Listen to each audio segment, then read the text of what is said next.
ప్రపంచంలోనే the most horror movies అంటే అనబెల్లే, కంజరింగ్ వంటి సినిమాలు టక్కున గుర్తుకొస్తాయి. ఇప్పుడు మనం చెప్పుకోబోయే సినిమా కూడా దాదాపు ఇదే కంటెంట్తో నడుస్తోంది. ఇందులోని కొన్ని సీన్లను చూస్తే ఒళ్ళు జలధరిస్తుంది, గుండె వేగంగా కొట్టుకుంటుంది. ఈ సినిమా పేరే జైలాంకాంగ్ సాండెకాలా. ఇదో ఇండోనేషియన్ హారర్ ఫిల్మ్. జైలాంకాంగ్ సాండెకాలా సినిమా విషయానికి వస్తే అడ్రియన్, సాండ్రా వాళ్ళ పిల్లలు నికీ, కినన్లతో కలిసి వెకేషన్కి వెళ్తారు. సాయంత్రం టైంలో లేక్ దగ్గర ఆడుకుంటూ కినన్ హఠాత్తుగా కనిపించకుండా పోతాడు. సాండెకాలా అనే మిస్టికల్ జీవి సూర్యాస్తమయంలో పిల్లలను కిడ్నాప్ చేస్తున్న విషయం అడ్రియన్, సాండ్రాలకు తెలుస్తుంది. దీంతో వారు కినన్ని వెతకడానికి స్థానికులైన ఫైసల్, మజీద్లతో కలిసి అడవిలోకి వెళ్తారు. అక్కడ వారికి జైలాంకాంగ్ అనే ఒక బొమ్మ కనిపిస్తుంది. ఆ బొమ్మ వల్ల వింత శబ్దాలు వినిపించడమే గాక భయంకరమైన దృశ్యాలు కూడా కనిపిస్తాయి.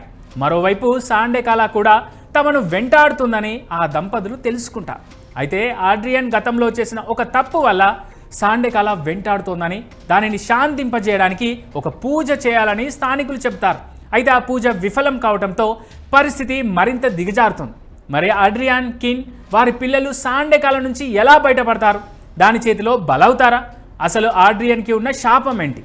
దీనికి వింత జీవికి ఉన్న లింక్ ఏంటి? వంటి ప్రశ్నలకు జవాబు తెలియాలంటే ఈ హర్రర్ థ్రిల్లర్ మూవీ చూడాల్సింది.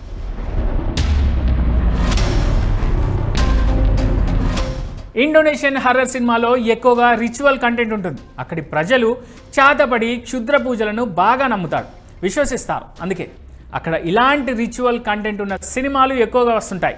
జైలాంకాంగ్ సాండెకాలా కూడా అలాంటిదే. ఈ మూవీకి కిమో స్టాంబోయల్ దర్శకత్వం వహించారు. ఇందులో టీటీ కమల్ సాండ్రాగా, డ్వి సాసోనో ఆండ్రియాన్గా కనిపించారు. ప్రస్తుతం ఈ సినిమా ప్రముఖ ఓటీటీ ప్లాట్ఫామ్ జియో హాట్స్టార్లో స్ట్రీమింగ్ అవుతోంది. కేవలం 92 నిమిషాల నిడివి ఉన్న ఈ హర్రర్ సినిమాని థ్రిల్లింగ్ ఎక్స్పీరియన్స్ కోసం మీరు ఓసారి లుక్ చేయండి.